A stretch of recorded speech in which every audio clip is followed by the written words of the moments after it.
As an IFR pilot, you'll find instrument departure procedures can be very helpful. The purpose of departure procedures is to provide a standardized way to depart the airport and keep you safely away from obstructions, beginning just above the runway environment up to the en route structure, which is a great way to start off your IFR flight. Now, there are two routine types of departure procedures, also called DPs.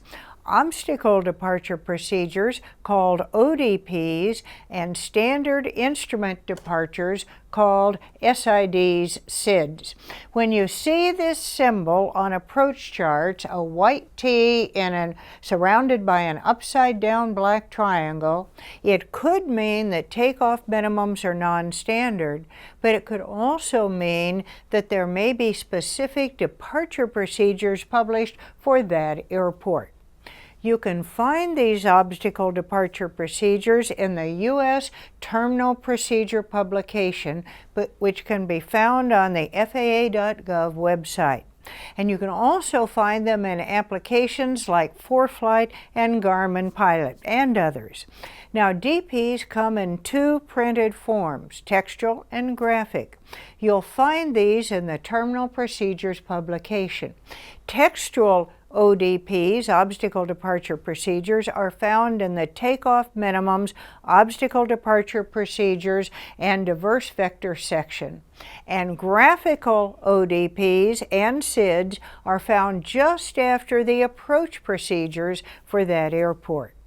These types of instrument DPs provide you with obstruction clearance from the airport to the en route structure on the condition that unless specifically noted otherwise, the aircraft crosses above the departure end of the runway at a minimum of 35 feet, climbs to at least 400 feet above the runway elevation before turning, and the aircraft can climb at least 200 feet per nautical mile.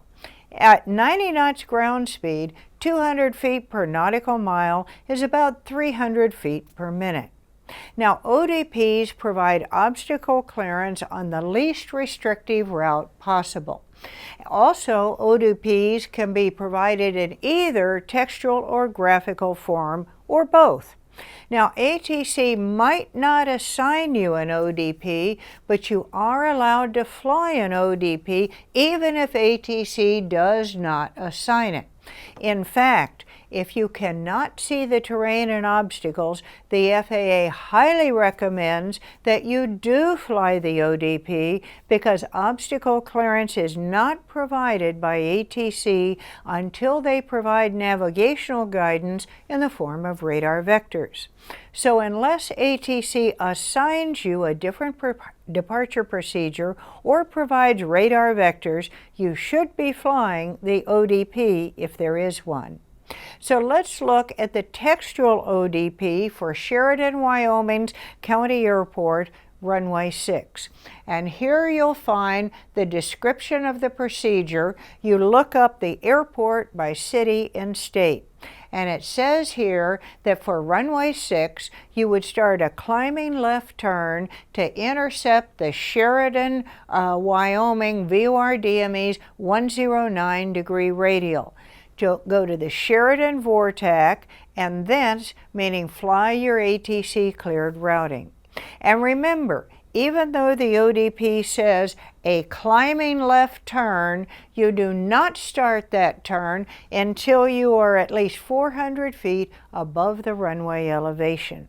Now, if the ODP is complex, like this Montrose 2 departure, it may be printed graphically to make it easier to form a visual picture of the procedure. This is a lot easier to follow. And for graphical ODPs, the word obstacle in parentheses will be part of the procedure title as it is here. The other type of DP is the Standard Instrument Departure, or SID. SIDs are always published in graphical form along with a textual description like this SID for Grand Junction. Like an ODP, the purpose of a SID is to provide obstacle clearance, but it also reduces the workload for us pilots and our friends at ATC. Imagine that you're operating out of a busy airport, particularly one with a lot of airline traffic. You can bet that the ground control and clearance delivery frequencies can get very congested. And we all want to avoid tying up the radio with a lengthy, complex ATC clearance and our readbacks. So let's look at some more at this Grand Junction SID.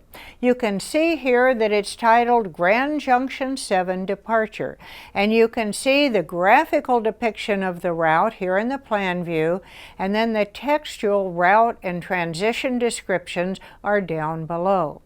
Unlike an ODP, an ATC clearance is required in order to fly a SID. SIDs are also a big benefit for you as a pilot because when you receive your IFR clearance, instead of having to copy a long clearance, now all you need to do is simply copy the coded title of the SID, the transition, and altitude limitations if ATC gives you any. So the start of your clearance might sound something like this. Falcon 10 Foxtrot, cleared to Denver International Airport, Grand Junction 7 departure, squat transition. And you can see that copying and reading back a clearance with ground control or clearance delivery will be much easier and quicker with a SID. Take a look now at the Stack 4 departure out of Helena, Montana. And let's say the winds are favoring runway 9. If you look at this note, you can see that the climb requirement for runway 9 is 415 feet per nautical mile to 10,200 feet, which at 90 knots ground speed is more than 620 feet per minute. That could be a tall order for many general aviation airplanes in high mountainous terrain, especially if you run into downdrafts or have some sort of problem.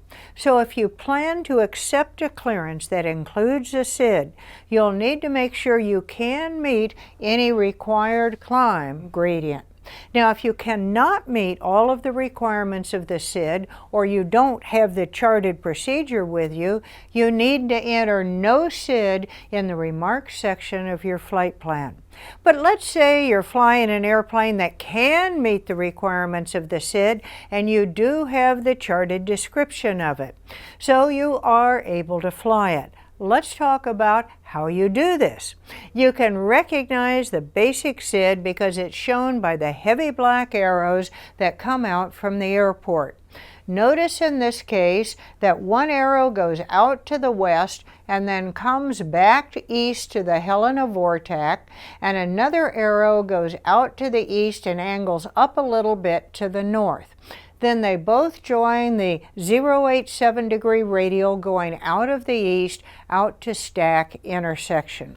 Those heavy black arrows represent the basic SID, and the basic SID ends at Stack intersection because that's where the heavy black arrow ends. After Stack intersection, there are various transition routes going to all kinds of different places, shown by these lighter black arrows. Now, pilots and controllers refer to SIDs not only by the name of the procedure, but also the transition. So if you wanted to file for the Bozeman transition, this would be filed on your flight plan as Stack 4.BZN. And your route would be a climbing left turn from runway 9 to intercept the 087 degree radial outbound from Helena Vortac, to cross stack intersection at or above 10,200, thence via the transition.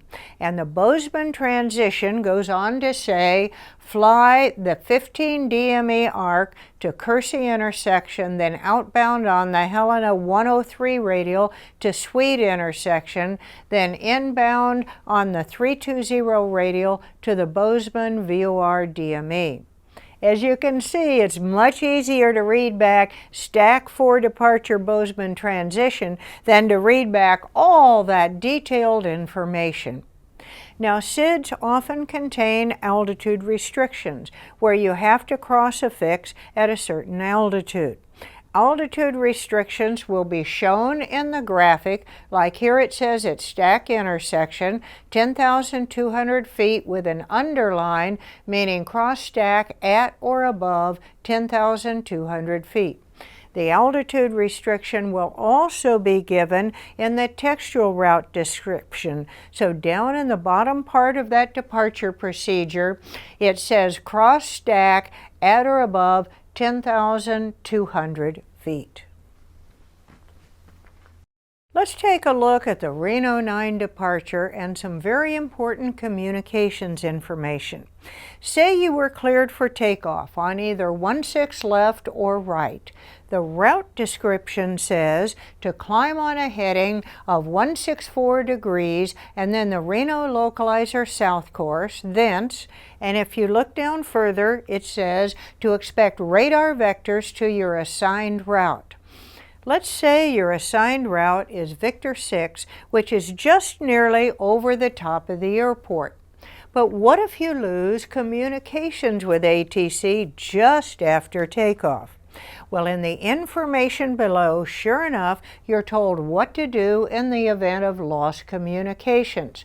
Here it says, if you're not in contact with departure control within 1 minute after takeoff, maintain your assigned heading until passing 10,000 feet, then turn left direct to the FMG Mustang Vortac, and then proceed on your assigned route.